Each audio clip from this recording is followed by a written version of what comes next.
అబ్బాయిలను కానీ తీసుకొని వస్తాడు. వాళ్ళకి లిటరలీ ఒక 1-2 డేస్ ట్రైనింగ్ ఇచ్చేసి తనకు తెలిసి hi this is Shiva Vallabh Das, welcome to my channel. ఈ ఛానల్లో నేను మెయిన్గా డిస్కస్ చేయబోయేది హోటల్కి సంబంధించిన ప్రతిదీ అండ్ ప్రతి ఒక హోటల్ స్ట్రక్చర్ అండ్ దాని ఆపరేషన్స్ అండ్ దాంట్లో పనిచేసే వాళ్ళు అండ్ డ్యూటీ అండ్ రెస్పాన్సిబిలిటీస్ ప్రతిదీ నేను ఎక్స్ప్లెయిన్ చేయబోతున్నాను. And welcome to my channel. Please like, share and subscribe. Thank you. Topic number 1, who is waiter? Waiter అంటే ఎవరు? నార్మల్గా మనం హోటళ్ళల్లో ప్రతి చోట ప్రతి ఒక్క దగ్గర ఒక సర్వర్ ఉంటారు. ఆ వెయిటర్ దగ్గరికి వెళ్తాము, ఆర్డర్ చేస్తాము, వెయిటర్ వచ్చి సర్వ్ చేస్తాడు, అంతే, తినేస్తాం, వెళ్ళిపోతాం. కానీ ఇంకా ఏంటి, వాడి గురించి తెలుసుకోవాల్సింది ఇంకేముంది? అసలు వాడి జర్నీ ఎలా స్టార్ట్ అవుతుంది, అసలు వాడు వెయిటరే ఎందుకు అవుదాం అనుకున్నాడు, ప్రతిదీ నేను మీకు చెప్పబోతున్నాను. అండ్ టాపిక్లోకి వెళ్తే topic number 1, who is this waiter? A man whose job is to serve customers at their tables in a restaurant. ప్రతి ఒక్క వెయిటర్ జాబ్ పని అది. బట్ వాడి జర్నీ స్టార్ట్ అయ్యేది నార్మల్గా హైదరాబాద్లో. Most of the waiters coming from different states. Mainly north India నుంచి వస్తారు అండ్ మన నార్త్ తెలంగాణ నుంచి వస్తారు and south Telangana and Andhra నుంచి వస్తారు. అండ్ మోస్ట్ ఆఫ్ హోటల్ ఇండస్ట్రీలో ఈ చెన్నై, కన్నడ అండ్ కేరళ వాళ్ళు చాలా తక్కువ, ఎందుకంటే వాళ్ళ సైడ్ అండ్ బయట ఆపర్చునిటీస్ ఇవి ఎక్కువగా ఉంటాయి. సో మన సైడ్ మెయిన్గా హైదరాబాద్కి వచ్చే వాళ్ళు మెయిన్గా నార్త్ ఇండియన్స్ ఎక్కువ ఉంటారు అండ్ మన తెలుగు వాళ్ళు కూడా ఎక్కువే ఉంటారు. సో కస్టమర్ ఆర్డర్ చేసిన ఫుడ్ని వెయిటర్ తీసుకొచ్చి టేబుల్ మీద పెట్టి వాళ్ళకి plate, spoons, folk and everything అక్కడ సెటప్ అంతా పెట్టేసిన తర్వాత వెయిటర్ రెస్పాన్సిబిలిటీ ఫుడ్ సర్వ్ చేసేసి పక్కకు నిలబెడతాడు. ఏదన్నా కస్టమర్కి యూజ్ అయ్యేది వాడు తీసుకొచ్చి అందిస్తాడు. సో ఇది అందరికీ తెలిసిన విషయం. సో ఇందులో ఏముంది అంత పెద్దగా మనం తెలుసుకోవాల్సింది, వాడి గురించి మనం స్పెషల్గా తెలుసుకోవాల్సింది అంటే? సో నా వీడియో బేసిక్ కంటెంట్ వచ్చేసి, నో వన్, నాకు హోటల్ ఇండస్ట్రీలో రావాలనుకున్న వాళ్ళు, నార్మల్ దానికి సంబంధించిన వాళ్ళు ప్రతిదీ తెలుసుకోవాలని చెప్పేసి నేను ఈ వీడియో కంటెంట్ చేయబోతున్నాను. So please support. So topic number 1, the journey of a waiter. So ప్రతి మనిషికి ఫైనాన్షియల్గా చాలా ఇబ్బందులు ఉంటాయి అండ్ ఆ ఫైనాన్షియల్ క్రైసిస్ని దాటుకోవాలంటే ఏదైనా ఒక జాబ్ చేయాలి. అది అమ్మాయి కానివ్వండి లేదా అబ్బాయి కానివ్వండి. బట్ ఇక్కడ ఈ వెయిటర్కి మెయిన్ ఎందుకు సంబంధం అంటే, నార్మల్ ఊర్లో ఉండే ప్రతి ఒక్కరు అబ్బాయిలు, చదువుకున్న అబ్బాయిలు కానీ చదువుకున్న అమ్మాయిలు కానీ, వాళ్ళ ఫ్యామిలీ సిచ్యువేషన్స్ బట్టి, వాళ్ళ ఫైనాన్షియల్ సిచ్యువేషన్స్ బట్టి ఏదైనా జాబ్ చేయాలనుకుంటారు. కానీ వాళ్ళ ఉండే ఊర్లలో అది అంత ఇంపాసిబుల్ అండ్ పాసిబుల్ కూడా కాదు. ఎందుకంటే అక్కడంతా నాట్ డెవలప్డ్ ఏరియా. ఎటు పోయినా అరే నీకెందుకు, నువ్వు అవసరమా, అరే నీకు అది ఉంటుంది ఇంత ఉంది అని వాళ్ళు ఎక్కడ మాట్లాడతారు. కానీ ప్రజెంట్ వాళ్ళ ఫైనాన్షియల్ సిచ్యువేషన్స్ని ఎవరు అర్థం చేసుకోరు. సో వీళ్ళు సిటీకి రావడానికి ఒక కోఆర్డినేటర్ ఉంటాడు, వాడిని మనం బ్రోకర్ అంటాం. జనరల్గా అందరూ పిలిచేది అదే, సో నేను అదే అంటున్నాను. ఈ బ్రోకర్ అనే పర్సన్ ఊర్లలో ఉన్న ప్రతి ఒక్క అమ్మాయిలు, ఎంగేజ్లో ఉన్న అమ్మాయిలు కానీ అబ్బాయిలను కానీ తీసుకొని వస్తాడు. వాళ్ళకి లిటరలీ ఒక 1-2 డేస్ ట్రైనింగ్ ఇచ్చేసి తనకు తెలిసిన హోటల్స్లలో ఆ హోటల్ నుంచి కమిషన్ తీసుకొని వీళ్ళని అరేంజ్ చేసి ఒక సెటిల్ వేలో వీళ్ళని పెట్టేసి వాళ్ళకు రూము, ఫుడ్, బెడ్ అన్నీ అరేంజ్ చేసేసి వీళ్ళని పనిలో జాయిన్ చేస్తాడు. సో ఫస్ట్ డే పనిలో జాయిన్ అయిన తర్వాత ఏం చేయాలో తెలియదు, ఎక్కడికి వెళ్ళాలో తెలియదు, అలా నించుండిపోతారు కొంతమంది. సో కొంతమంది ఎక్స్పీరియన్స్డ్ పర్సన్స్ వాళ్ళ మీద అరవడాలు, కొంచెం కోపం పడ్డాలు, ఇలాంటివి చేయడంతో కొంతమంది డిస్టర్బ్ అవుతారు.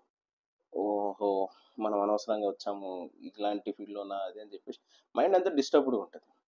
But when you are in, ఎప్పుడైతే మీరు సబ్జెక్ట్ని అర్థం చేసుకోవడానికి ట్రై చేస్తారో అప్పుడే మీరు ఒక మెట్ట ఎక్కినట్టే. సో బేసికలీ ఒక వెయిటర్కి ఉండాల్సిన ఫస్ట్ క్వాలిటీ ఇస్ నాలెడ్జ్. తనకి ఉన్న ఫుడ్ నాలెడ్జ్, ఆ ఫుడ్ నాలెడ్జ్ని బట్టి తను కస్టమర్కి ఏమేమి సర్వ్ చేస్తున్నాడు అనేది చాలా ఇంపార్టెంట్ సిచ్యువేషన్.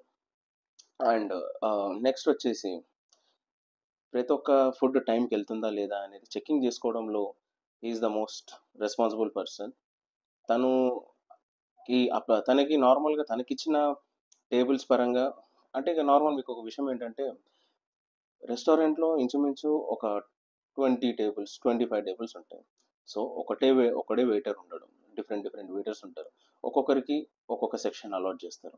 సో, ఈ వెయిటర్‌కి తనకి అలాట్ చేసిన సెక్షన్ వరకు ఎట్లాంటి కంప్లెయింట్ రాకుండా కస్టమర్ సాటిస్ఫాక్షన్ చూసుకొని పంపిస్తాడు.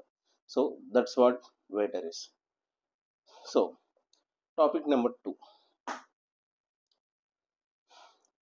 బ్రోకర్. ఇందాక మీకు చెప్పాను. ఊర్లలో ఉండే అమ్మాయిలని, అబ్బాయిలని తీసుకొనొచ్చేసి వాళ్ళ వాళ్ళతోటి జనరల్‌గా వాళ్ళకి మాట్లాడి, వాళ్ళ కమిషన్‌లు తీసుకొని సిటీకొచ్చేసి వాళ్ళని ఒకొక కొంచెం సెటిల్డ్ వేలో ఉన్న ఒక హోటల్‌లో పెట్టేసి వాళ్ళకి జాబులు ఇప్పిస్తాడు. సో, కొంతమంది ఇందులో చాలామంది మోసపోయినోళ్ళున్నారు. సో, మీరు అడగొచ్చు. దుబాయ్ పోయి జాబ్ ఇప్పిస్తామని చెప్పేసి మోసం చేసినోళ్ళు కూడా ఉంటారు. సో, అదే కేటగరీ ఇక్కడ కూడా నడుస్తుంది మెయిన్‌లీ. ఇక్కడ హైదరాబాద్‌లో జాబులు ఇప్పిస్తామని చెప్పేసి ఎక్కడో మారుమూలలో ఒక చిన్న ఊర్లలో ఉంటూ అక్కడ వాళ్ళకి జాబ్ ఆశ చూపెట్టి, ఎందుకంటే ఇప్పుడు నీకు 12,000 నార్మల్‌గా మీరు చూస్తే 12,000 అంటే మీకు ఎక్కువ కాకపోవచ్చు. బట్ వాళ్ళకి ఎక్కువ. 5,000 వస్తేనే ఎక్కువ అనుకునే కొంతమందున్నారు. So, financial situations. సో, 12,000, 8,000 నుంచి 12,000 ఇంత జాబ్ వస్తుంది. ఒక రూ. 10,000 జాబ్ వస్తుంది మీకు. వస్తారా అని చెప్పేసి అంటే ఏమి ఆలోచించకుండా కళ్ళు మూసుకొని వచ్చేస్తారు. కష్టపడతారు. గొడ్డు పని చేసినట్టు పని చేస్తారు. సో, వాళ్ళకొక ఐడియాలజీ అనేది క్రియేట్ అవుతుంది. సో, మెయిన్‌గా ఇంకొక మాట ఏంటంటే ఫుడ్ నాలెడ్జ్. ఫుడ్ నాలెడ్జ్ అనేది ప్రతి ఒక్కరికి ఉంటుంది. Chicken biryani, mutton biryani, dum biryani, fry piece biryani, ఇట్లా వివిధ రకాలు. బట్ హోటల్స్‌లలో కూడా కొన్ని కేటగిరీస్ ఉంటాయి. ఖాళీ బిర్యానీ అమ్మేవాళ్ళు, మీల్స్ అమ్మేవాళ్ళు, అండ్ బ్రేక్‌ఫాస్ట్ అమ్మేవాళ్ళు, అండ్ అన్నీ కలిపి అమ్మేవాళ్ళు. ఈ అన్నీ కలిపి అమ్మే వాళ్ళలో గ్రాండ్. ఈ గ్రాండ్ హోటల్స్‌లలో ఎలా ఉంటాయంటే ప్రతీదీ వాళ్ళ దగ్గర ప్రతి క్యూజిన్ ఉంటుంది. వాళ్ళ దగ్గర చైనీస్ క్యూజిన్ ఉంటుంది, ఇండియన్ క్యూజిన్ ఉంటుంది, సౌత్ ఇండియన్ ఉంటుంది, నార్త్ ఇండియన్ ఉంటుంది. ప్రతీదీ వాళ్ళ దగ్గర ఉంటుంది. సో, ఈ వెయిటర్‌కి ప్రతీదీ నాలెడ్జ్. ప్రతి ఒక్క ఫుడ్ ఐటెమ్ నార్మల్ ఆ ఫుడ్ ఐటెమ్‌కి తగిన సాస్ ఏంటో. ఎందుకంటే స్టార్టింగ్‌లో ఎవడు నేర్చుకోడు. స్టార్టింగ్‌లో చాలా టైం పడుతుంది నేర్చుకోవడానికి.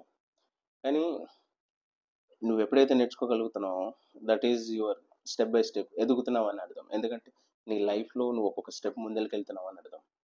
So, next, topic number 3. Topic number 3, type of services. Services అంటే ఏంటి? ఆల్రెడీ చేస్తుందే సర్వీస్ కదా అంటే లేదు. సర్వీసెస్ అంటే normal. A type of service నువ్వు చేస్తున్నావు? టేబుల్ సర్వీసా? బఫే సర్వీసా? లేకపోతే బ బ్యాంక్వెట్ సర్వీసా? అంటే ఇప్పుడు దీంట్లలో వేరియేషన్స్ ఏంటని మీరు అడగొచ్చు. Table services which the customer sits on the in the restaurant and when you are going to serve. And buffet services and when you arrange all the food items in one place. మిగతా వాళ్ళు అంటే customers వచ్చేసి వాళ్ళ ఫుడ్ని వాళ్ళు పెట్టించుకోవడం అంటే తినడం అలాంటివి చేస్తారు. And the banquet service as usual మీరు అందరికీ తెలుసు.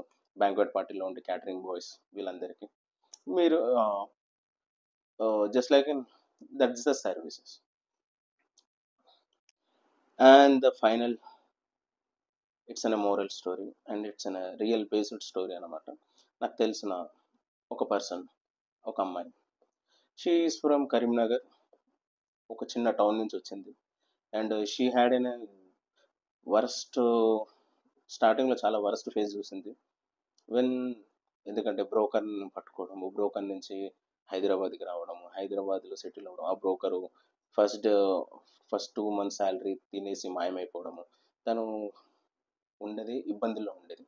But she gain up and ఒక్కొక్క మెట్టు ఎదుగుతూ now she is an manager of one of the renowned restaurants.